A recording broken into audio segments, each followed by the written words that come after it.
This show comes with the laughter seal of approval.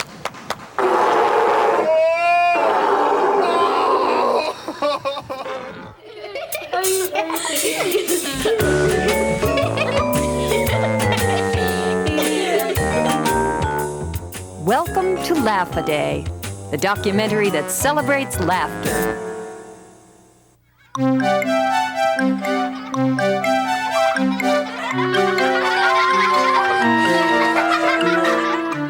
It's a wonderful and unique human event. A laugh. Come in. You wanted to see me, ma'am? Ah, yes, young Ernest Hemingway. Come on in and have a seat. Now, you're a senior here at Oak Park High School, and as your guidance counselor, I want to know what your plans for the future are. Well, I'm not entirely sure, but I was thinking that I would roam the world, live life to its fullest, sleep with a great many women, fight the fascists in Spain, flirt with homosexuality, drink till I'm blind, and then blow the top of my head off with a shotgun. So you'll be wanting a liberal arts college. Yeah. I'm reading an article in this magazine, not Highlights, but another, the adult health magazine that they'd have at the pediatrician's office. And the article is very short. It said that children laugh an average of 400 times a day, yet adults laugh an average of 8 times a day. How is it we lose 392 laughs? The article didn't tell me. One of the reasons that we may laugh less as we get older has to do with a process called habituation. You really can only be surprised a few times. You're in kindergarten. Your biggest worry is when's recess. 400 laughs easy. You say the word duty, you crack up. A minute later, just as funny. The laugh reflex actually is organized and comes from this deep portion of the brain called the midbrain. Now, these are very old and primitive portions of the brain. So we feel laughter in these deep areas of the midbrain and its connections to the other areas called the limbic system. So we feel what's funny, we experience humor down here. But the cortex, the higher areas of the brain, are of course necessary to indicate what is funny. So we know what's funny up here, but we feel what's funny down here. Kids are wonderful, but kids need a lot. So you're not going to quit your job. No, you're trapped. You're trapped. Working a job that you hate, and your kids, they're laughing. Laughing all day long, trying to reach their quota. And your wife, she's all pissed off at you. Pissed, pissed, pissed. You hate your job, and your kids are laughing. You gotta work overtime at a job you hate. Before you know it, you're down to 8 laughs. And they're not even good laughs. They're the kind of laughs where the other guy at work didn't get a promotion. Ha! You go to your high school reunion, you're not the fattest one there. Hey! Life is a lot of fun if you allow it to be, but we don't allow it to be because we get overcome by all the hassles of everyday life. Printer. Say, I broke the printer, Fran. I probably broke the printer, Fran. No, I broke the printer, Fran. I broke the printer, Fran. That's right. Now bend over. No, but I didn't mean to do it! I'm sorry! Well, sorry isn't good enough. I buy expensive computer equipment for this office. We laugh at incongruity, something that is different than what we expect, that violates our expectation. I hate you! You're not my real boss! My real boss is someplace else, and she's gonna come and hire me. Teresa, I heard the whole thing. I was hiding in my cubicle.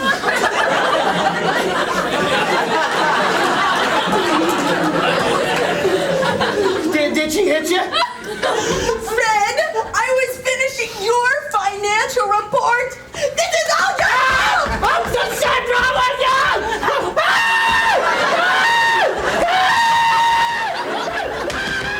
I personally favor the idea that in part goes back to some of Darwin's speculations in this area, that laughter is a way of reducing aggression and indicating this is not to be taken seriously. I'm not really mad. I'm not really angry.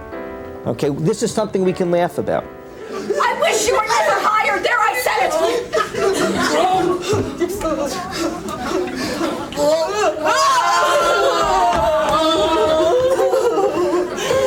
Someday I'm going on break and I'm never coming back. Every night before I go to bed, I pray we can take it over.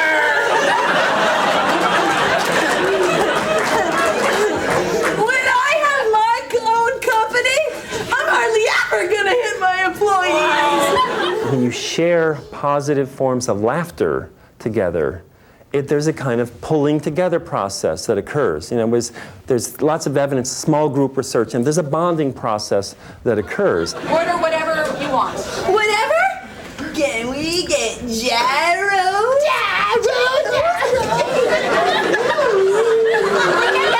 If we call them by their proper name, they're called gyros. Can we get gyros? Can we get a puppy? We'll talk about it when I get back. That's not no. Look, order yourselves lunch. Order whatever you want, but finish what you order. Thanks, Fran.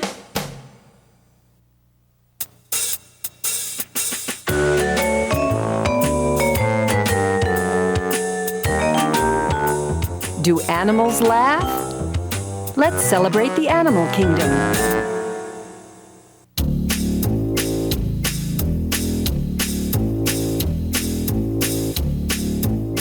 Does he laugh? That's what we're trying to find out. You laugh? A lot's been made of the perpetual smile look that the dolphin's face has, when in fact it's just a physical attribute. It has nothing to do with whether they're happy or sad. It's part of their structure. Let's see if they can play a little bit of Simon Says. How about that? Simon Says, go like this. Simon Says, go like this. Simon Says, go like this. You know, one of the things that's interesting is when you look at the interaction between humans and animals, you find that there's this reciprocal reading of each other's behavior. And scientists have looked at how animals respond to human behavior and how humans respond to animal behavior.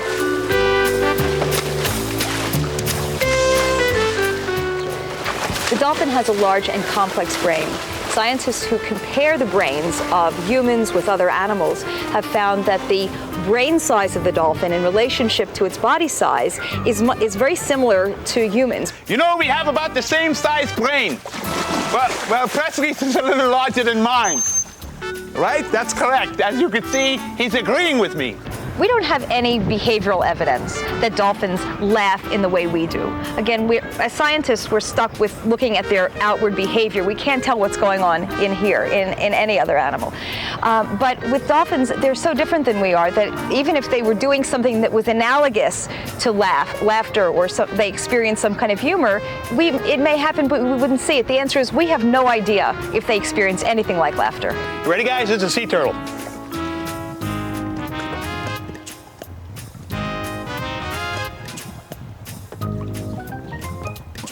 Get a laugh?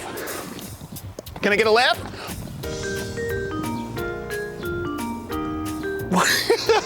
People often ask me about primates. Do they laugh? Monkeys, chimps, gorilla like this. I think they laugh. Obviously, we know chimps laugh because you can tickle them and they actually start laughing. When you look into the eyes of a primate, you see a lot of yourself, and you can see emotion in those eyes and curiosity and a lot of different things that we can relate to. Being humans, they are so similar that I think you can read that in their eyes, and I think they read that in your eyes too. A gorilla is a gentle giant. Very intelligent animals, and yes, they do show emotions. Emotions just like we as human beings do.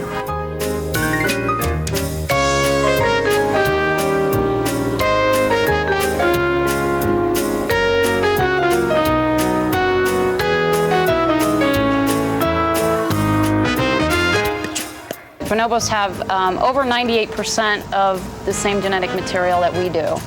And it's actually, common chimpanzees are similar. They're also over 98%, but these guys are just a little bit more.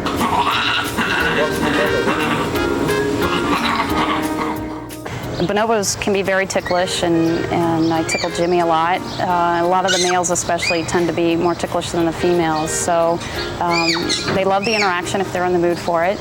And they do laugh. It's great to get that interaction and trust and bond with them. They know sadness, they know hurt, they know all the emotions we know, unlike the cats and dogs who might have emotions but we can't read them as well.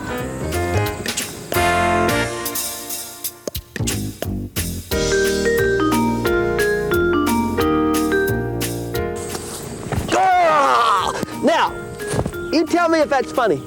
I'm sure you're laughing at that attack. That doesn't look like play, huh? That's practice. In the wild, that's what they do. All animals have emotions and have sadness and happiness and have laughter. They just might show it in different ways.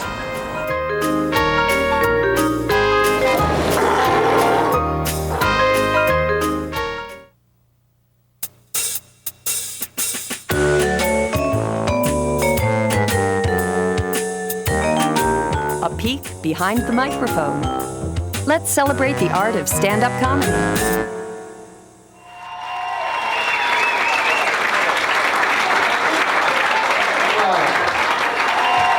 And the stand-up experience is, you have to divide it into several categories. For people other than your family, for strangers at a time and place of someone else's choosing. I went down to the Cafe Wa, W-H-A, exclamation point, and I got up and I did a couple of things that I had done for my college buddies and stuff like that, and people laughed. I mean, I stretched it out a little bit. But it was totally terrifying. I'm with a friend of mine. She's the most miserable human being in the world now that she's healthy and on a diet. I asked her, I said, man, I'd go for something sweet. How about a cookie or something? She goes, well, I don't need a cookie. Need. Like anybody needs a cookie. Like you would get your lab result back. Well, apparently, Miss Beckson, what you need, believe it or not, is a cookie. I've never seen this before in the history of medicine. Stand-up comedy, it's an art form. The key is part of the day you look for the remote. That's a big thing. You eat. In the middle of the night, I just graze on this. I try to write. I watch a movie. I fall asleep, and it's basically a stupor of hilarity. And then I get up and I try and meet a woman who I could never get in real life if I hadn't had such a good act, and that's the key to it. The key, and you have to be funny. Let me explain stand-up comedy to you. What it is you say something funny, and then you wait, and then you say something funny again. And you try and say something really funny at the beginning. You can have like a little bit of a lull, give them a chance to breathe. And at the end, you say something really, really funny. You do that about 30 or 40 times, and you make a lot of money. This is the most depressing thing, to be going bald and having dandruff. It's the worst of both worlds. The reason that stand-up comedy does in fact work is because there is something within all of us when it makes us laugh that we might have thought about ourselves that hits a nerve, but we've never said it. When I was younger, I would use comedy to stop her from hitting me. I used to look like Jerry Lewis when I was a kid. I had a crew cut, and I would, when my mother would go to hit me, I'd do a Jerry Lewis bit, and sometimes she'd laugh and not hit me. So I always said my kitchen at home was the toughest room I ever worked, because audiences don't spank you. My cousin Louie, one of those guys, he has no concept what he looks like. We walk into a restaurant, he goes, hey, Dom, I think that waitress noticed me. Gee, Louie, what do you think she noticed? The fact that your belly came in 4 steps ahead of you? There's no real avenue to learn. Like, as a stand-up comedian, when you're a kid, you're a wise guy and you're a class clown and all this. It's all negative. But then it turns out, well, I'm making more money than my math teacher, huh? He thought he was so smart. I don't need the Pythagorean theorem anymore, see? Because I'm on TV, big guy. Sorry, I always wanted to say that. I feel better now. People say it's the hardest thing in the world to make people laugh, because when you're on stage, if the audience isn't with you, then it's your job to get them.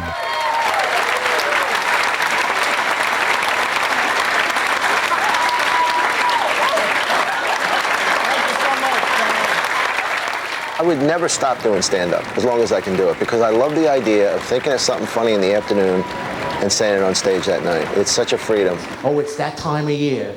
Every year they say the same thing. You know, this is the worst year ever. Well, there's nothing more boring than talking to somebody about their allergies. You know? You ever at a party and somebody is like, oh yeah, I'm allergic to mites. Oh, I don't like mites myself. But I don't, dust mites, and I'm allergic to, I think you're allergic to anything interesting. I think anything interesting, you're allergic to that. I'm gonna go over here and stare at that wall. Excuse me a second. It's easy to make your friends laugh standing on a street corner hanging out, or in school it's easy, or in a job because they know you and they want to laugh and all that. But strangers? I love to watch the cat. I was like, look at the wall. He stands there. I was telling my girlfriend, look at the cat. He's standing at the wall. Was he an idiot or what? She goes, maybe he sees angels. I said, maybe his brain is the size of a walnut. Maybe he sees stuff on the wall that he finds interesting because he's so stupid. And then he'll look up like he just thought of something, and he'll sprint across the room like, hey, I gotta go over there and stare at another wall. I am so behind in my wall staring today. You're not allergic to dust mites, are you? They were doing a documentary, it might have been National Geographic. They were on some remote island, never had seen civilized men. There was a small tribe of people there, like 20 people. And they were filming it. And one of the tribesmen, the director had a pipe, and this tribesman took a twig and he bent it, and he was doing an impression of the director. Then he climbed up in a tree and he was doing this. They were doing a boom shot, and he was up in a tree doing that. And the tribe was laughing, and they realized that the tribe had a class comedian. And from this, they believed that there were comedians in every group of people from the beginning of time. There was the comedian. Nothing better I'd rather do than sit around and have some laughs, no matter where they come from. You always feel good when you're laughing. Hey, Louie, how come you don't come around? Everybody was around over here, eh? Little Petey, Big Petey, Regular Petey, Joey Bag of Donuts was here. Jimmy the Woman's, Nicky Potato Salad, Squid Lid, Mussels Marinara, Irregular Petey, Carmelo Lemon Cola, with the Petey, Nicky Scungil, and the 5 Stinky Baccarat Brothers. How come you don't come around? Not for nothing. Comedy isn't what they do, I think it's what they are. There's a tremendous sense of accomplishment. You take all the risks, but you get all the glory. Every audience has a different personality, and that's what makes stand-up comedy a unique art form.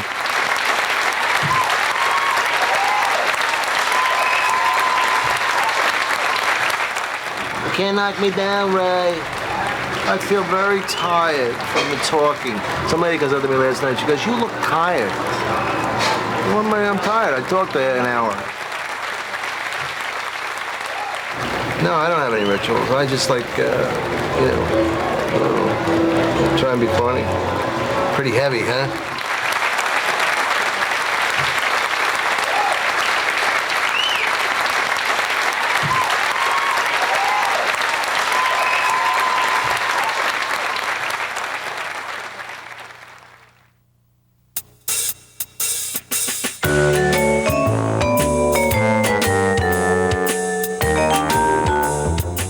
Care unit. Let's celebrate the clowns that bring laughter to a children's hospital.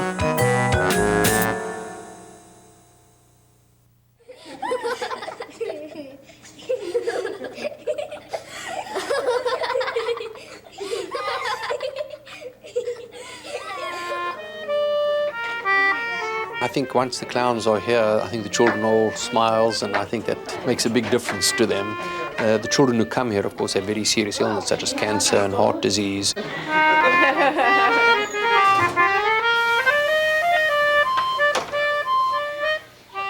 If we can go in and make them laugh, then that past, that mourning, that painful procedure isn't really just like right there in the forefront. They laugh, and we bring them to the present.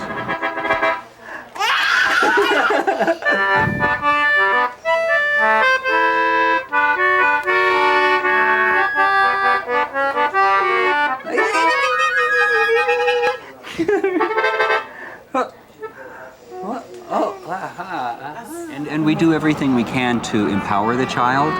like if it feels like they have had no choices that day to make, I might give them choices. Well, we can do this or we can do this. You choose. Do you know Old MacDonald? Yeah. Yeah? Do you know Old MacDonald? Mm-hmm. Do you? Do you? Do we?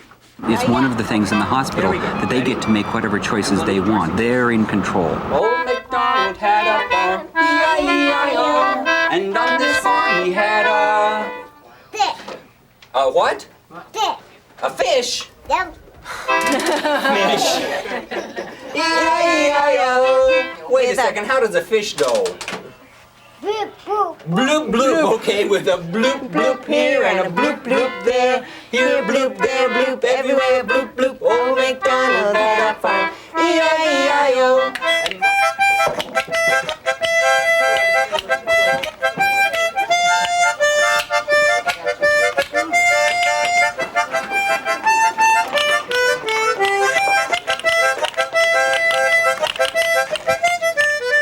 To have laughter and any distraction, particularly laughter, is very advantageous to recovery.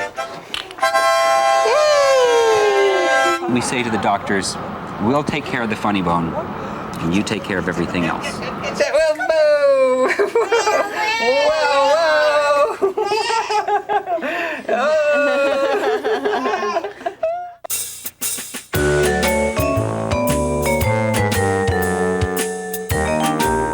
Anatomy of an illness. Let's celebrate laughter's healing powers.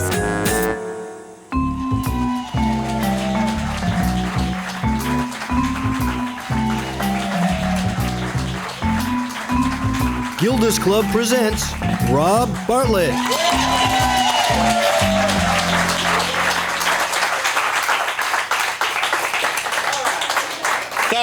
Thank you. You guys been great. Good night. Gilda's Club New York City was founded in June of 1995, and it's named after the comedian Gilda Radner, who died of ovarian cancer in 1989. Gilda's Club is a free cancer support community, and it offers social and emotional support to everyone living with cancer and their family members and friends. This is a beagle at a cocktail party.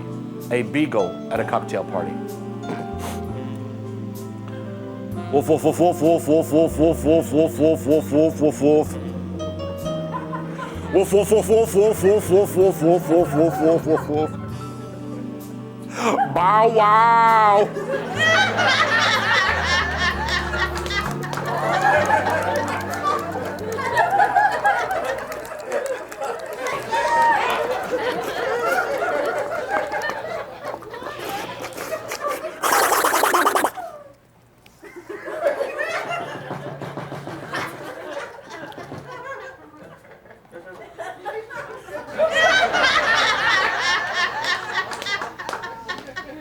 A police dog at a cocktail party. Give me 2 jelly donuts, a cream-filled, cinnamon cruller, 3 coffees, light and sweet, and I'll pay you tomorrow. Welcome to the Wheel of Jordan. Our first puzzle tonight, 97 letters. It is a person's first name. Ahmed mechana malawacha, achem malalachem. Achem malalacho, achem malalachamach. Chem malalachimecha, achem malalachomech. Chem malalacha, chem macho malalachimechach. Junior, you are coming to us from the small village of... I'm really glad I came tonight because this guy is really very funny, and having somebody around to laugh with and talk with is definitely somebody that you need. And I think this is the only way that I've gotten through this whole cancer affliction and ordeal or whatever we have, is to be funny about it. Come on, 1,000, come on, 1,000. Big on the money, come on, 1,000. Is there a K? There are 66 Ks.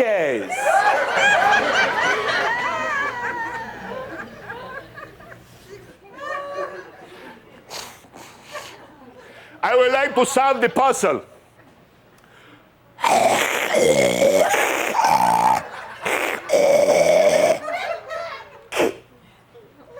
I am sorry, that is incorrect. I think laughter is wonderful. I think it lets out so many different emotions and so many different feelings. And I think particularly here at Gilda's Club, we really use laughter a lot.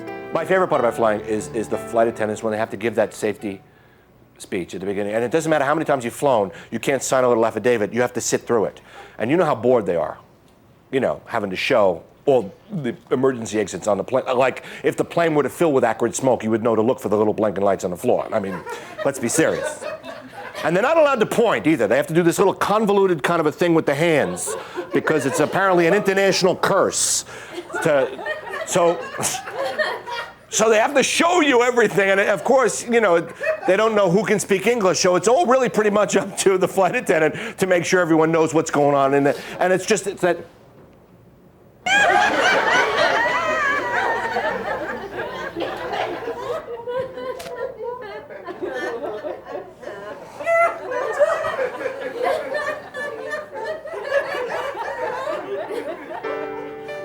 Norman Cousins, he wrote a book. He's a former editor of Saturday Review. He developed a condition called ankylosing spondylitis, and he wrote a book about this. It's called Anatomy of an Illness. Nothing is less funny than being flat on your back with all the bones in your spine and joints hurting. A good place to begin, I thought, was with amusing movies. We pulled down the blinds and turned on the machine. It worked. I made the joyous discovery that 10 minutes of genuine belly laughter had an anesthetic effect and would give me at least 2 hours of pain-free sleep. How scientific was it to believe that laughter, as well as the positive emotions in general, was affecting my body chemistry for the better? If laughter did, in fact, have a salutary effect on the body's chemistry, it seemed at least theoretically likely that it would enhance the system's ability to fight the inflammation. So we took sedimentation rate readings just before as well as several hours after the laughter episodes. Each time there was a drop of at least 5 points. I think that Cousins was probably one of the first researchers in this area and actually did a little bit of an experiment. It's quite conceivable that he could drop his sed rate with laughter. I mean, there's no question that laughter does affect the hormones, does affect stress hormones, does affect cortisol, responsive to stress hormones, and or is a stress hormone. So I think it's quite conceivable that it could, through the hormonal system, affect the immune system. And the sed rate is a part of the immune system. I was greatly elated by the discovery that there is a physiological basis for the ancient theory that laughter is good medicine.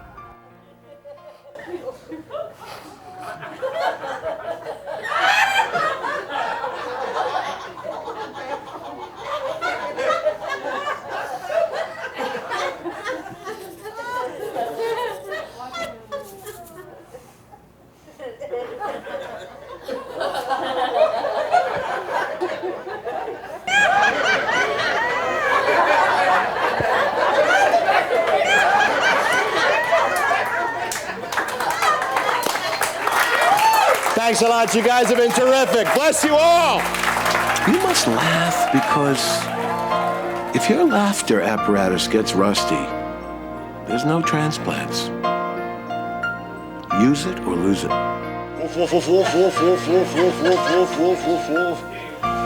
Bow wow. Laughing is a gift. If something makes you laugh, that's a gift. It gives me happy moments. I'm even...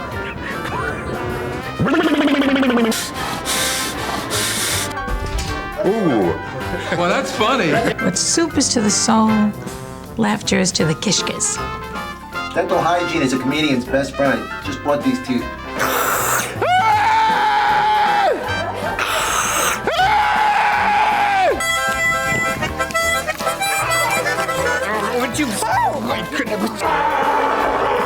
Yeah, right, sure.